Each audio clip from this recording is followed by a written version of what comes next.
Parce que le Seigneur Jésus même a insisté là-dessus. Il a insisté là-dessus. Dans plusieurs passages, il a averti ses disciples. Il a dit, quand vous verrez ces choses, sachez que le Fils de l'homme est proche à la porte. Amen. Nous allons prendre notre texte dans Luc 21, versets 31 à 36. Luc 21, versets 31 à 36. De même, quand vous verrez ces choses arriver, sachez que le royaume de Dieu est proche. Je vous le dis en vérité, cette génération ne passera point que tout cela n'arrive. Le ciel et la terre passeront, mais mes paroles ne passeront point. Prenez garde à vous-même, de craindre que vos cœurs ne s'appesantissent par les excès du manger et du boire, et par les soucis de la vie, et que ce jour ne vienne sur vous à l'improviste. Car il viendra comme un filet sur tous ceux qui habitent sur la face de toute la terre. Veillez donc et priez en tout temps, afin que vous ayez la force d'échapper à toutes ces choses qui arriveront, et de paraître debout devant le Fils de l'homme. Amen. Merveilleux passage. Jésus a dit, prenez garde à vous-même de craindre que vos cœurs ne s'appesantissent par les excès du manger et du boire et par les soucis de la vie. Et que ce jour ne vienne sur vous à l'improviste. Le retour du Seigneur, c'est vrai que tous les observateurs de la Bible, quand ils voient le monde, ce qui se passe, ils sentent, ils disent que le Seigneur va revenir. Et honnêtement, nous sommes vraiment dans les derniers temps. Quand on voit les signes que le Seigneur a donnés, ou les signes plutôt que la Bible a donnés, on va dire ça comme ça, on peut dire qu'il y a deux catégories de signes. Il y a des signes qu'on peut traiter de mineurs. De mineurs pourquoi? De mineurs parce que les gens peuvent dire que c'est juste, on va appeler ça comment? Que c'est juste un hasard ou que ce sont des choses normales. Et il y a des signes qui sont majeurs. Les signes majeurs, les signes qu'on peut traiter de majeurs, ce sont des prophéties qui ont traversé des temps, qui ont traversé des milliers d'années. Et ce matin, par la grâce, nous allons en voir quelques-uns. Nous allons d'abord parler des signes mineurs. Les signes mineurs, on en a 4. Les signes que moi j'appelle mineurs. Mais en tant que ce n'est pas mineur. Mais on peut avoir 4 signes. Le premier, ce sont les guerres et l'anarchie. Les guerres et l'anarchie. Dans Luc 21, verset 9, Luc 21, verset 9, Jésus a dit, quand vous entendez parler de guerre et de soulèvement, ne soyez pas effrayés, car il faut que ces choses arrivent premièrement. Mais ce ne serait pas encore la fin. Quand vous entendez parler de guerre et de soulèvement, c'est vrai que quand on parle du monde, il y a eu de grandes guerres. Les premières guerres, la Première Guerre mondiale, la Deuxième Guerre mondiale, ce sont les grandes guerres. Mais à notre époque, dans notre génération, il y a aussi beaucoup de guerres et beaucoup de soulèvements. Je pense que c'est hier ou après-hier, je regardais la télé, je voyais qu'en Libye, il y a encore... vous savez, les hommes peuvent justifier les guerres par n'importe quelle raison. Les hommes peuvent trouver 10 millions de raisons pour justifier les guerres. Mais Dieu a dit il faut que ces choses arrivent premièrement. Les guerres et les soulèvements. Il y a quelque chose qui a attiré mon attention ces derniers temps. C'est le phénomène des gilets jaunes en France. Phénomène extraordinaire. Que les Français même n'arrivent pas à comprendre. Parce que, vous savez, ce phénomène a dépassé tout le monde. En France, il y a des syndicats, il y a des organisations. Et ce sont des gens organisés. Et ces gens qui sont organisés, ils se lèvent, ils décident des choses et ils font des mouvements. Mais le phénomène des gilets jaunes, c'est un phénomène qui est né comme par hasard. Aucune organisation. Gilets jaunes. Ce phénomène est né parce qu'à un moment donné, à cause des impôts, à cause des taxes, l'État a voulu augmenter le prix du carburant. Et les gens, la plupart du temps, sont les conducteurs, puisque là-bas, quand les gens conduisent, ils ont souvent les gilets jaunes, ce que les policiers mettent là. Et les gens se sont dit, les conducteurs, ils ont dit non, on n'est pas d'accord parce qu'on paie déjà trop le carburant, on ne peut pas. Donc ils se sont dit qu'il faut qu'on manifeste pour défendre cette loi, pour dire non, plus tard, on ne doit pas augmenter le carburant. Mais le gouvernement a été surpris par ce phénomène. Et puis ce n'était pas seulement les mouvements, c'était l'anarchie.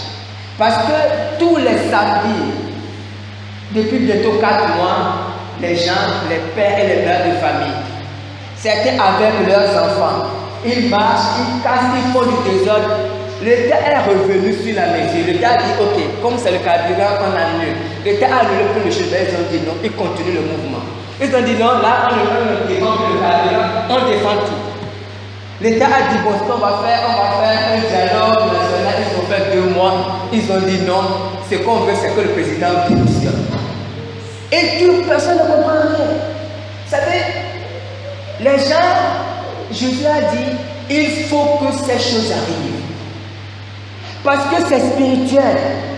Parce que en fait, ce n'est pas, les gens ne marchent pas vraiment pour leurs besoins. même si c'est les causes qu'ils évoquent, c'est parce qu'il y a un esprit derrière de soulèvement. Et cet esprit donne assez de force à cette période de famille. Tous les samedis, depuis 4 mois, ils sont dans les rues à manifester. Et ce phénomène, on peut voir ça à plusieurs endroits dans le monde. C'est la première chose. Jésus a dit, mais quand vous verrez ces choses, faites attention. Ce n'est pas encore la fin, mais faites attention. Parce que ce sont des signes annonciateurs de mon retour. Donc c'est la première chose, les guerres et l'anarchie. La deuxième chose, c'est la famille. La famille, on peut lire dans Matthieu 24, versets 7 à 8. Une nation s'élèvera contre une nation, un royaume contre un royaume. Il y aura en divers lieux des famines et des tremblements de terre. Tout cela ne sera que le commencement des douleurs. Tout cela ne sera que le commencement des douleurs. Il n'y a pas très longtemps, on a vu au Mozambique, au Zimbabwe, il y a eu une catastrophe naturelle. La mer, le tremblement de terre, la mer s'est levée. Et quand ce phénomène arrive, ça fait beaucoup de famines. Les gens du jour au lendemain se retrouvent, ils perdent tout, ils perdent des parents. Les gens se retrouvent pratiquement dans la rue. Ce sont des phénomènes qui arrivent. Vous savez, il y a l'ONU a mis en place, l'ONU fait des efforts. Les hommes font des efforts. Ils créent des fonds mondiaux pour ceci, des fonds mondiaux pour ceci, mais ils ne peuvent pas empêcher ces phénomènes. Parce que ce sont des phénomènes spirituels. Aucun homme ne peut lutter contre ça. Aucun homme ne peut lutter contre ça. La troisième chose, ce sont les catastrophes naturelles. Et l'on peut voir dans Marc 13, verset 8. Une nation s'élèvera contre une nation et un royaume contre un royaume. Il y aura des tremblements de terre en divers lieux. Il y aura des famines, ce ne sera que le commencement des douleurs. Les catastrophes naturelles. Il y a ensuite les tsunamis, il y a les tremblements de terre en divers lieux. La science essaie de comprendre ces choses. La science a beaucoup utilisé ces choses. Et il y a des hommes et des femmes, des scientifiques, qui ont mis en place des mesures d'alerte. Il y a aujourd'hui des scientifiques qui peuvent prédire, ils peuvent sentir. Ils disent que, attention, dans telle nation, il y aura telle catastrophe, il y aura tel vent qui va souffler à telle vitesse. Donc, ils avertissent les gens, prenez des mesures. Et quelquefois, les gens prennent des mesures. Mais je trouve que ces mesures ne font pas grand-chose. Parce que ces catastrophes sont tellement puissantes que des fois, ils balayent tout sur leur chemin. Comprenez? Donc, ce sont des choses que la Bible a annoncées d'avance. J'ai dit que ces choses vont se passer. Nous avons la grâce d'être dans un pays où nous ne vivons pas ces catastrophes. Il y a des pays qui sont beaucoup exposés à ces catastrophes. Et dans les signes mineurs, la quatrième chose, ce sont les épidémies, les maladies bizarres. Lisons Apocalypse 6, versets 7 à 8. Quand elle ouvrit le quatrième sceau, j'entendis la voix du quatrième être vivant qui disait: Viens. Je regardais et voici parut un cheval couleur pâle. Un cheval couleur pâle. Celui qui le montait se nommait la mort, et le séjour des morts l'accompagnait. Le pouvoir leur fut donné sur le quart de la terre pour faire périr les hommes par l'épée, par la famine, par la mortalité et par les bêtes sauvages de la terre. Amen. Apocalypse 6, versets 7 à 8. Je vais relire. Apocalypse 6, versets 7 à 8. Quand il ouvrit le quatrième sceau, j'entendis la voix du quatrième être vivant qui disait: Viens. Je regardai et voici parut un cheval d'une couleur pâle. Celui qui le montait se nommait la mort et le séjour des morts l'accompagnait. Le pouvoir de lui donné sur le quart de la terre pour faire périr les hommes par l'épée, par la famine, par la mortalité et par les bêtes sauvages de la terre. Amen. Lisons aussi Luc 21, verset 11. Il y aura de grands tremblements de terre et en divers lieux des pestes et des famines. Il y aura des phénomènes terribles et de grands signes dans le ciel. Amen. Dans l'Apocalypse, on voit que le cheval, qui avait un cheval de couleur pâle. Ici, la couleur du cheval décrit le rôle que le cheval va faire. Pâle, c'est fait après ça, se rapporte à la maladie, à quelque chose qui n'est pas en forme. Et ce cheval, la Bible dit qu'il est monté par la mort et il est accompagné par le séjour des morts. Vous savez, très récemment en France et aux États-Unis, il y a eu une résurgence de la rougeole. Les gens ne comprenaient pas. Parce que la rougeole, en fait, c'est une maladie qui a été depuis. Et beaucoup de Français et d'Américains sont obligés, se font revacciner de la rougeole. Dans les zones comme chez nous, en Afrique centrale, Afrique de l'Ouest, c'est souvent avec des maladies terribles telles que Ebola qui apparaît.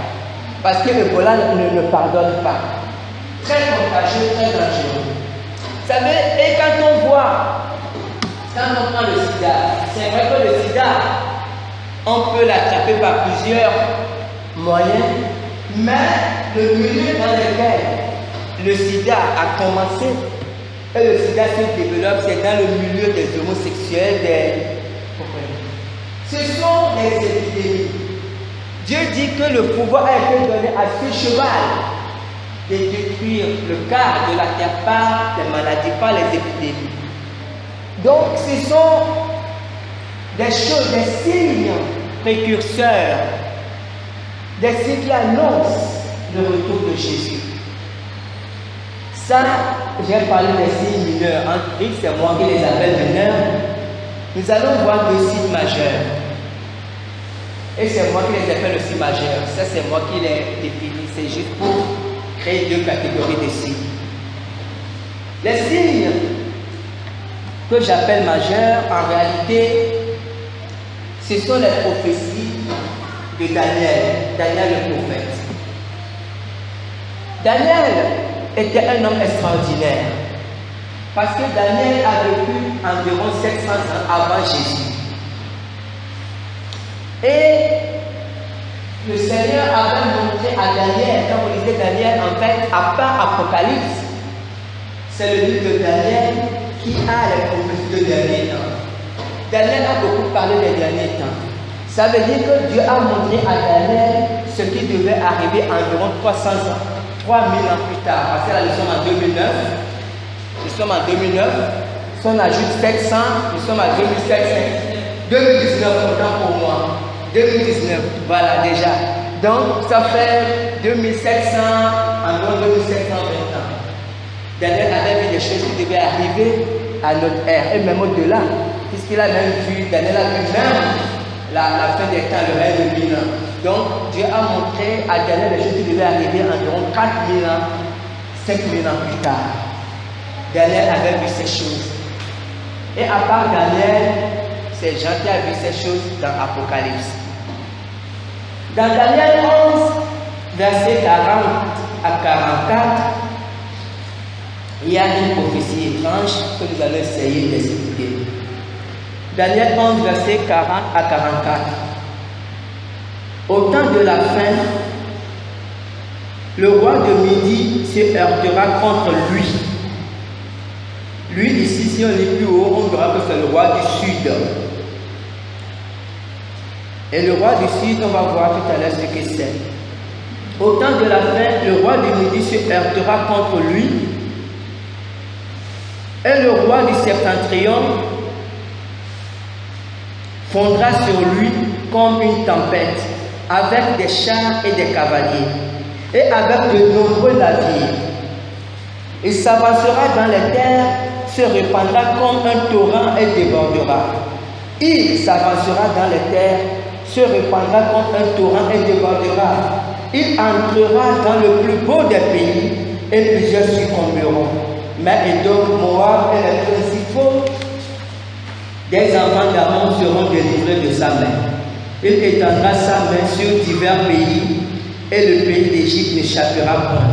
Il se rendra maître des trésors d'or et d'argent, et de toutes les choses précieuses de l'Égypte. Les Libyens et les Éthiopiens seront à sa suite. Des nouvelles de l'Orient et du septentrion viendront l'effrayer, et il partira avec une grande fureur pour détruire et exterminer des multitudes. Amen. Étrange, une prophétie étrange. Beaucoup, on va dire quoi? Beaucoup de théologiens ou beaucoup de personnes qui étudient la Bible, ou du moins qui étudient beaucoup la prophétie de Daniel, pensent que là, il parle de la montée islamique. En fait, du phénomène djihadiste, du phénomène Boko Haram. C'est une puissance, vous savez, c'est une puissance. Ici, il appelle le roi du Sud, parce que, en fait, c'est un phénomène qui est né dans cette zone. Vous savez, en fait, Daniel, on va partir là-bas, on va parler de Nebuchadnezzar. Nebuchadnezzar, cette zone, c'était aujourd'hui, c'est la Turquie, c'était, ça commençait là-bas, la Turquie, c'était le royaume de Babylone. C'était la Turquie, toutes ces zones de la Syrie, toutes ces zones de l'Orient. C'était là-bas et ça descendait à l'Afrique et ça allait maintenant vers l'Europe. Ici, dans cette prophétie, quand on parle du roi du nord du septentrion, là on parle de l'Union européenne. C'est le côté du nord, le roi du septentrion. Et ce phénomène, en fait, djihadiste, qui est né comme un jeu, s'est répandu dans le monde entier. C'est un phénomène musulman. Et ce phénomène, la Bible nous dit quoi? On va voir.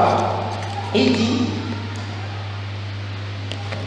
il étendra sa main sur divers pays, et le pays d'Égypte n'échappera point. Il se rendra maître des trésors et d'argent et de toutes les choses précieuses de l'Égypte.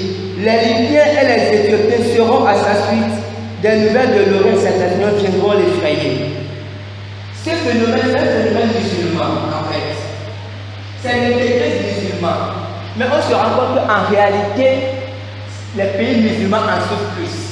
C'est que les pays qui, si on prend le Nigeria, ce sont les pays à domination islamique.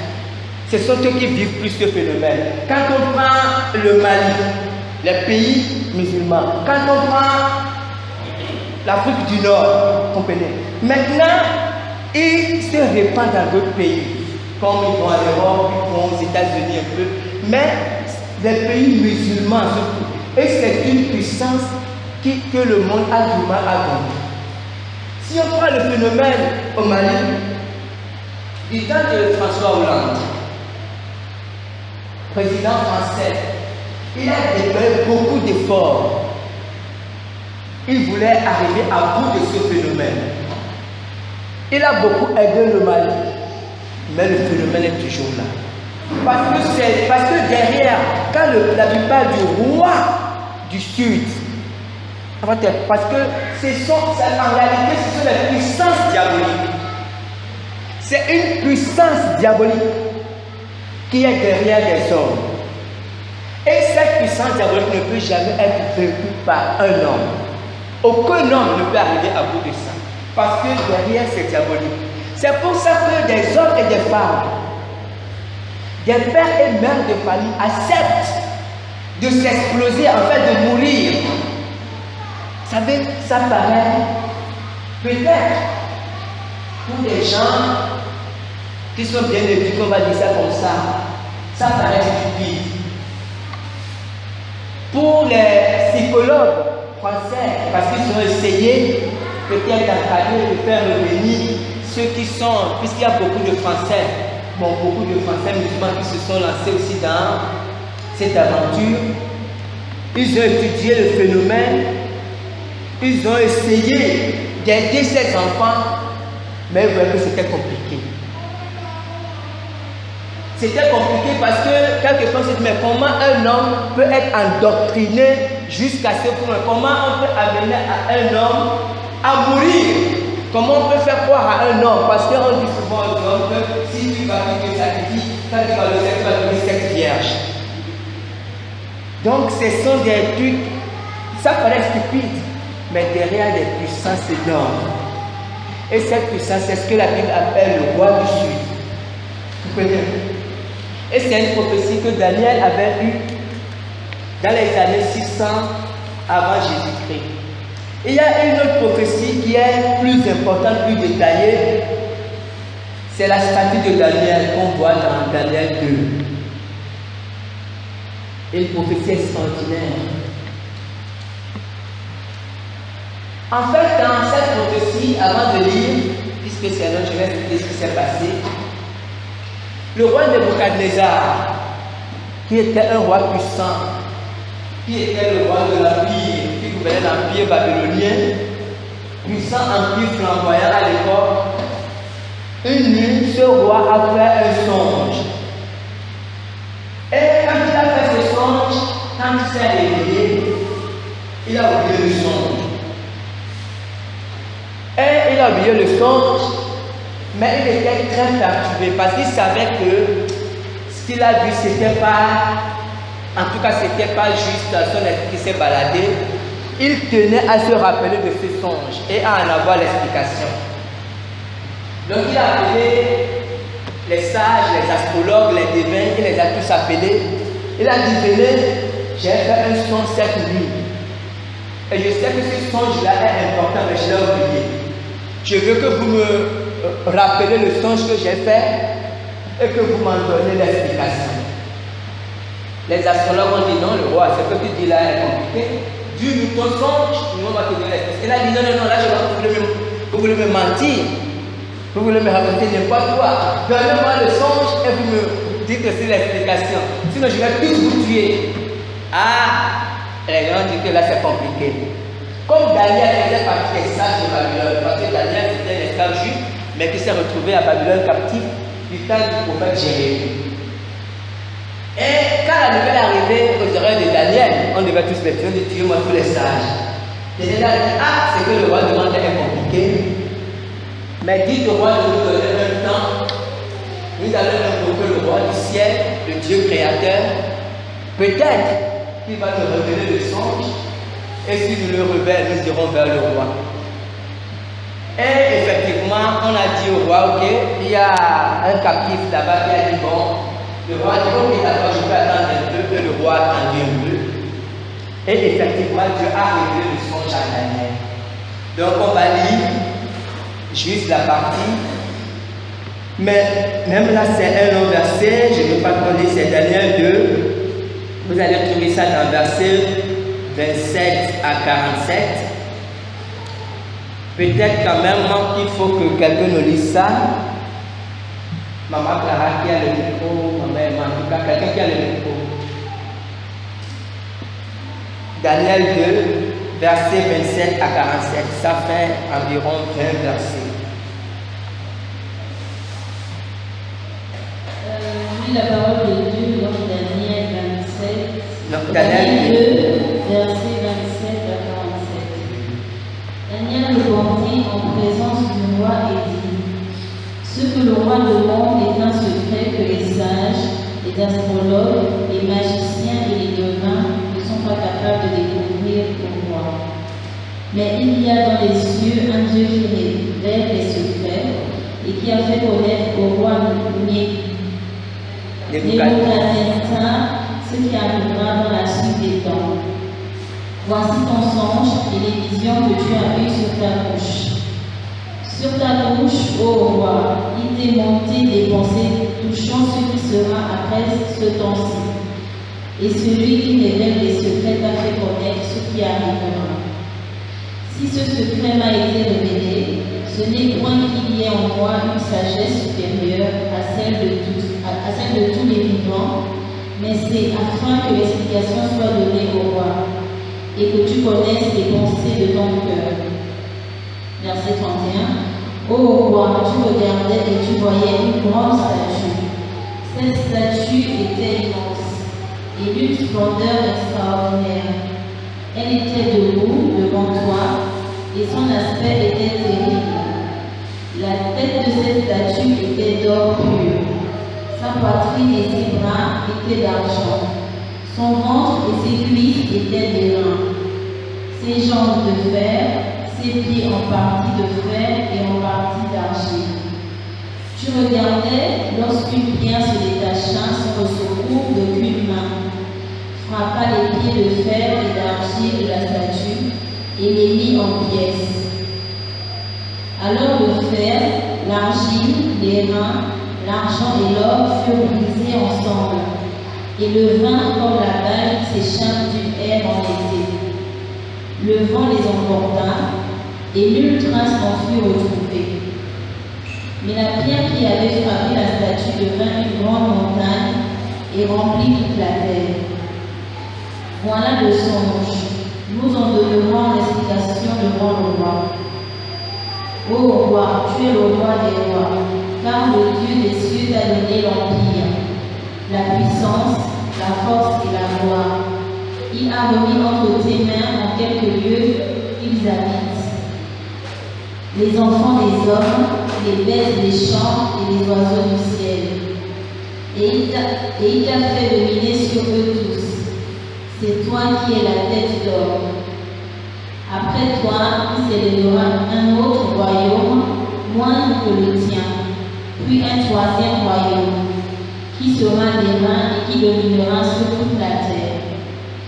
Il y aura un quatrième royaume, fort comme du fer, de même que le fer brise et rompt tout. Il brisera et rompra tout, comme le fer qui met tout en pièces. Et comme tu as vu les pieds et les orteils en partie d'argile, de potier et en partie de fer, ce royaume sera divisé, mais il y aura en lui quelque chose de la force du fer, parce que tu as vu le fer mêlé avec l'argile. Et comme les doigts des pieds étaient en partie de fer et en partie d'argile, ce royaume sera en partie fort et en partie fragile. Tu as vu le fer mêlé avec l'argile, parce qu'ils se mêleront par des alliances humaines. Mais ils ne seront point unis l'un à l'autre, de même que le fer ne s'allie point avec l'argile. Dans le temps de ces rois, le Dieu des cieux suscitera un royaume qui ne sera jamais détruit et qui ne passera point sous la domination d'un autre peuple. Il brisera et anéantira tous ces royaumes-là, et lui-même subsistera éternellement. C'est ce qu'indique la pierre que tu as vue se détacher de la montagne, sans le secours d'aucune main, et qui a brisé le fer, les reins, l'argile, l'argent et l'or. Le grand Dieu a fait connaître au roi ce qui doit arriver après cela. Le songe est véritable et son explication est certaine. Alors le roi Nebuchadnezzar tombera sur sa face et se prosternera devant Daniel, et il ordonna qu'on lui offrit des sacrifices et des parfums. Le roi adressa la parole à Daniel et dit: en vérité, votre Dieu est le Dieu des dieux et le Seigneur des rois, et il révèle des secrets. Puisque tu as pu découvrir ce secret, Amen. Amen. Amen. Merci, Maman Emma. Un très bon test. Un test très intéressant. Si, chrétiens que nous sommes, nous passons le temps à chercher Dieu, nous passons le temps à chercher la face de Dieu, honnêtement, on évitera beaucoup de choses. On évitera beaucoup de désordre. Juste une parenthèse. C'est pour ça que quand on voit Jésus, quand le Seigneur est venu, on va voir tout à l'heure, le Seigneur est venu à l'époque de ce royaume. On voit que Jésus ne s'occupait pas des Romains. Parce que Jésus savait que c'était des choses établies par Dieu. Comprenez? Ce sont des choses établies par Dieu. En Afrique, nous avons connu la colonisation. Les Blancs ont dominé sur nous. Mais bien avant ça, même en Europe, il y avait eu un temps d'esclavage. Vous savez, il y a beaucoup de choses qui se passent dans le monde. Il y a beaucoup de choses qui se passent dans le monde. Et Dieu est au courant de ces injustices. Dieu vit ces injustices. Mais c'était des choses que Dieu avait établies. Du temps du roi Nebuchadnezzar, que Daniel appelait le roi des rois, il régnait, à l'époque c'était des grands empires, en fait il régnait sur le monde entier. Jusqu'en Égypte, parce que souvent quand on veut faire référence à l'Afrique, on parle de l'Égypte, de l'Éthiopie, c'est de cette partie, puisque ce sont des royaumes qui sont là où il y a la Turquie aujourd'hui, c'est cette zone-là en fait. Donc cette zone-là, du côté du nord, il touche un peu l'Europe, et quand il descend un peu à l'Afrique, il touche l'Égypte, l'Iran, c'est le pays du Nord. Donc nous, les pays qui sont en bas, on ne le regardait même pas, c'est peut-être tant mieux pour nous. Mais en réalité, c'était des gouvernements mondiaux. Ils dominaient sur toute la terre. Et à cette époque, c'était un royaume flamboyant. Et ce royaume a vécu, c'était dans les années 606 avant Jésus-Christ. 606 à 639. Il a vécu ce royaume il y a environ une vingtaine d'années. Un royaume de gloire. Et c'est lui, Daniel dit, c'est lui qui était la tête d'or. À cause de la gloire qu'il avait, à cause de la splendeur qu'il avait. Mais la Bible, quand on lit la Bible, dans Daniel 7, verset 2 à 4 que je vais lire. Daniel 7, verset 2 à 4, Dieu fait référence au même royaume. Daniel commença et dit, je regardais pendant ma vision nocturne, et voici les 4 vents des cieux firent irruption sur la grande mer. Et 4 grands animaux sortirent de la mer, différents l'un de l'autre. Le premier était semblable à un lion, et avait des ailes d'aigle. Je regardais jusqu'au moment où ses ailes furent arrachées. Il fut enlevé de terre et mis debout sur ses pieds, comme un homme, et un corps d'homme le fut donné. Cette vision de Daniel, c'est exactement la même chose que la vision du roi en fait. Le roi a vu la statue. Daniel a vu après les animaux. Mais en fait, Daniel, il voit le côté spirituel du royaume. Ce royaume était animé par un esprit justement de lion. C'était le roi Nebuchadnezzar. Et Daniel disait, ce lion avait des ailes. Et après, il dit, un cœur d'homme lui fut donné, en fait, parce que c'était un homme.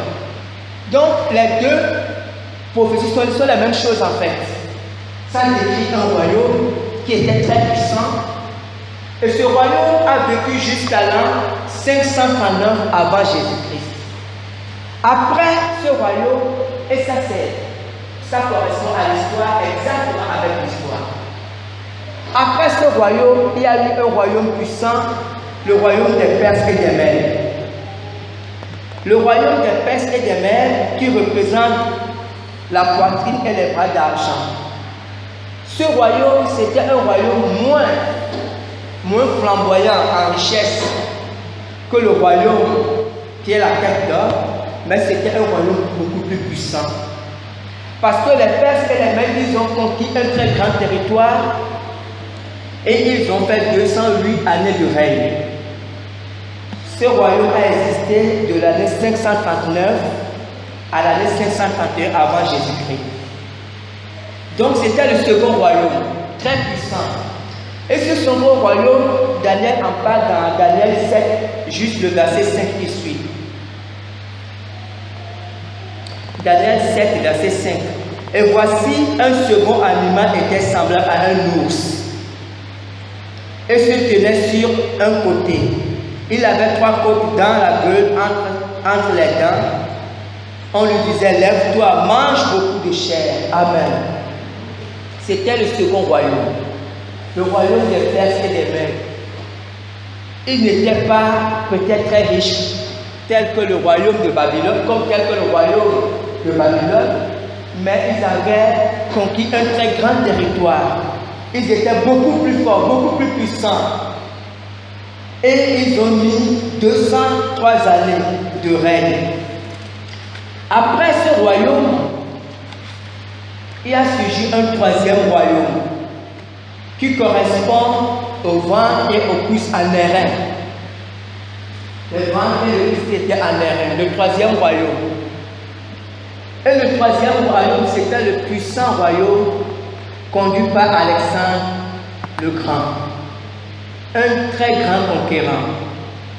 Pour des gens qui étudient l'histoire, ils vont entendre parler de cet homme, un très grand conquérant, très fort, le puissant roi Alexandre le Grand, qui a vécu, son royaume a commencé à l'an 331 avant Jésus-Christ jusqu'à l'an 168 après Jésus-Christ.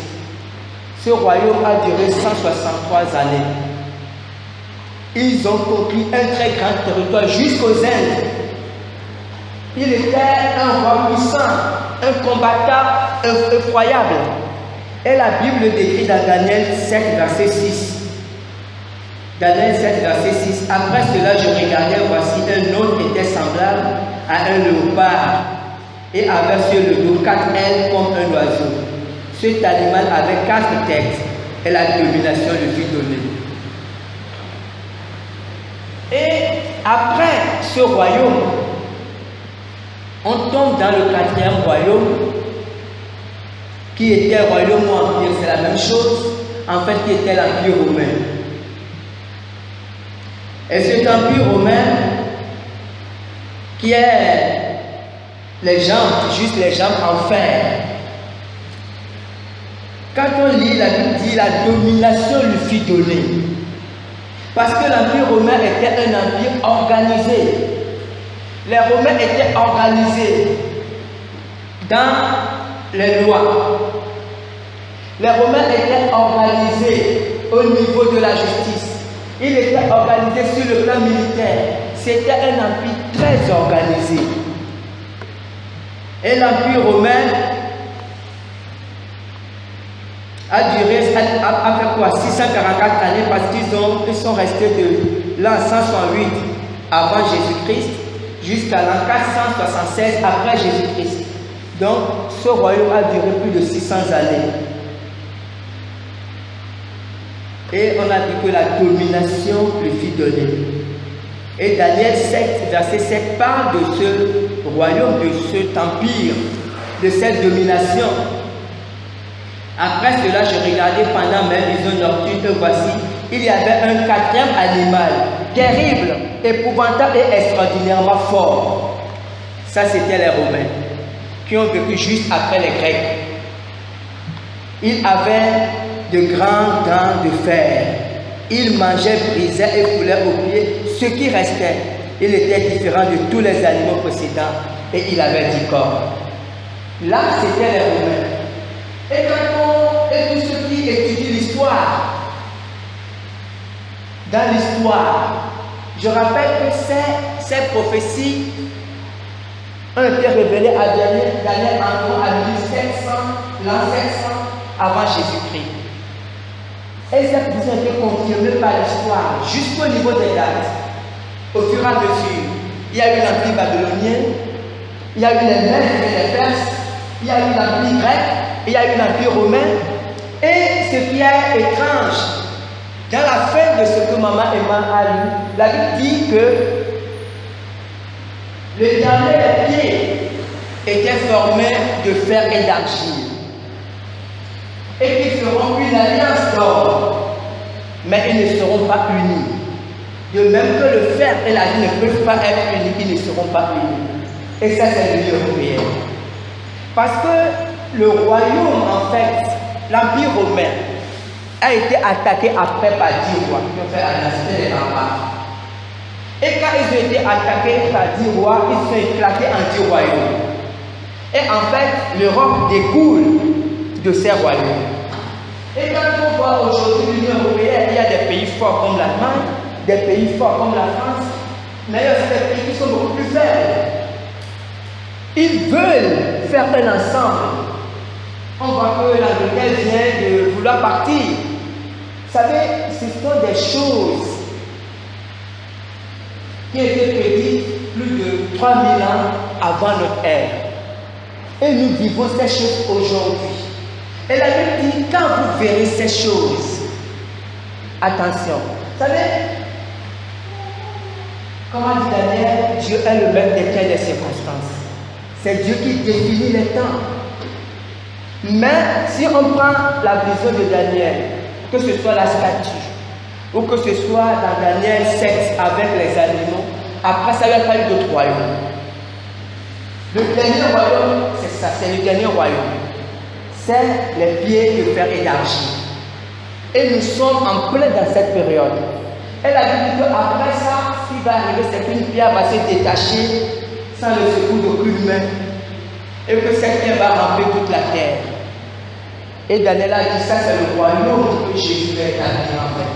C'est le royaume de Dieu qui va venir après.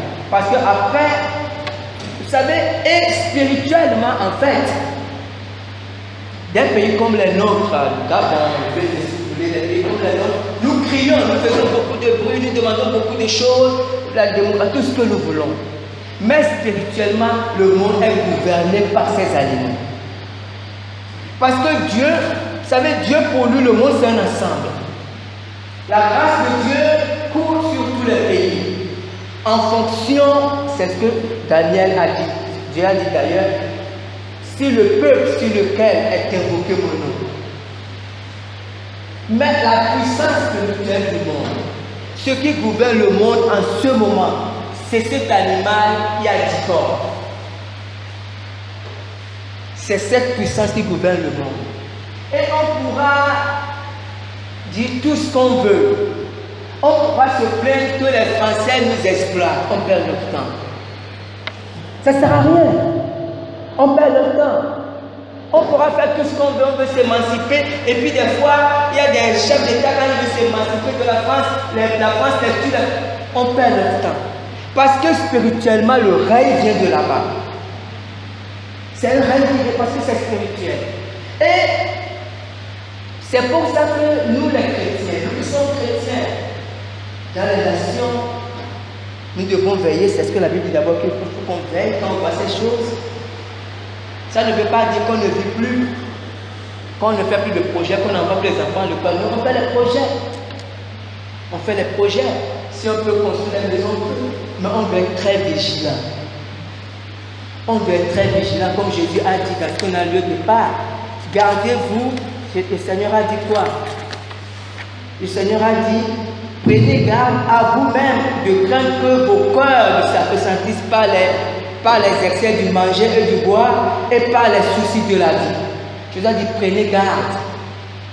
Ça ne veut pas dire qu'on ne mange, qu'on ne fait plus de projet, mais on doit faire attention parce que quand nous sommes dans ces moments-là, on doit faire très attention. Parce que ce qui va arriver en fait, pour ne pas être gêné, pour ne pas être surpris, parce que c'est en un instant, du jour en fait, nous sommes dans la période où du jour on a pu avoir l'enlèvement. En réalité, à n'importe quel moment. Parce que du temps encore de l'Empire romain ou du temps de l'Empire grec, les gens peuvent encore faire des projets. Ceux qui étudient les prophéties peuvent encore faire des projets parce qu'ils savent que là, ils sont au niveau du 3e royaume. Là, nous sommes à la fin des temps. Parce que nous vivons à l'époque du dernier royaume. Donc après notre ère, en tout cas après nous, il n'y aura plus une autre puissance, il n'y aura pas. Il n'y aura plus une puissance qui va gouverner le monde comme l'Empire perse ou l'Empire romain, il n'y aura pas. Parce que là, nous sommes à la fin des temps. La seule chose, la seule grande domination, c'est la domination de Jésus. En fait, le règne des chrétiens sur la terre. C'est la seule chose qui va arriver. Et ce qui était la dimanche dernier, nous verrons qu'avant que cette terre se détache, avant le millénium, il faut d'abord qu'il y ait l'enlèvement. Ça veut dire que l'enlèvement peut intervenir à n'importe quel moment. Quand on voit l'Empire romain, ici c'est l'Empire qui a duré le plus, parce que l'Empire romain a duré environ 644 années. Et l'Empire romain a pris fin à l'an 676 après Jésus-Christ. Et de l'an 476, le temps pour moi. Et depuis l'an 476 jusqu'à aujourd'hui, disons environ 2000 ans, nous sommes dans le règne. Donc ça veut dire qu'en fait, on a fait beaucoup d'années. Une chose. Il y a une deuxième chose dont je vais parler, je ne vais pas beaucoup parler de ça, mais ça je reviens à l'instant, parce que ça c'est juste des hypothèses. Avant l'an 2000, en fait, beaucoup d'hommes de sérieux, je peux le dire, beaucoup de gens sérieux pensaient qu'on ne verrait pas l'an 2000, parce qu'ils se sont basés sur ces prophéties. Et se sont basés aussi sur beaucoup d'autres choses. Mais il y a quelque chose qui est aussi important. La Bible nous dit, il est écrit dans la Bible que devant Dieu, un jour est comme 1000 ans et 1000 ans est comme un jour. C'est une prophétie biblique, c'est une parole de Dieu qui peut être interprétée de plusieurs manières. Mais quand on prend ces paroles, un jour est comme 1000 ans, 1000 ans est comme un jour, et quand on ajoute à cette parole, la Bible nous dit que quand Dieu a créé les cieux et la terre, Dieu s'est reposé le 7e jour. Donc, il y a eu des hommes de Dieu, des gens sérieux, qui ont fait, sur la base de ces deux paroles, ils ont fait des petits calculs. Ils se sont dit, si la Bible dit qu'un jour est comme 1000 ans et 1000 ans sont comme un jour, donc, ils ont compté à partir de la création jusqu'à l'exemple de Jésus. En fait, depuis la création, depuis Adam et Ève jusqu'à Jésus, ça fait environ 4000 ans. Donc ça fait environ 4 jours. Et de Jésus, puisque Jésus c'était la main, et de Jésus jusqu'à l'an 2000, donc il comptait 2 jours. Il se disait que s'il part sur ce principe-là, et s'il se fait reposer le 3e jour, le 7e jour, ça veut dire qu'en principe, il n'y aura pas. Voilà. Ça, c'était les calculs, ce n'est pas la Bible qui le dit. Mais toujours est-il qu'en réalité, ces hommes de Dieu se sont trompés parce que là, nous sommes à l'an 2019. Mais ce qui est sûr, c'est que nous sommes dans une période très sensible. Très sensible. Par rapport à la Bible, par rapport aux nous sommes dans une période très sensible et l'ère, nous n'allons pas dépasser cette ère. Maintenant, comme je dis, personne ne sait. Personne ne sait quand ça va arriver, mais ce sont des moments, peut-être que notre génération va passer, peut-être qu'on n'en sait rien, mais nous devons faire attention. Nous devons faire très attention. Amen. Que le Seigneur bénisse sa parole.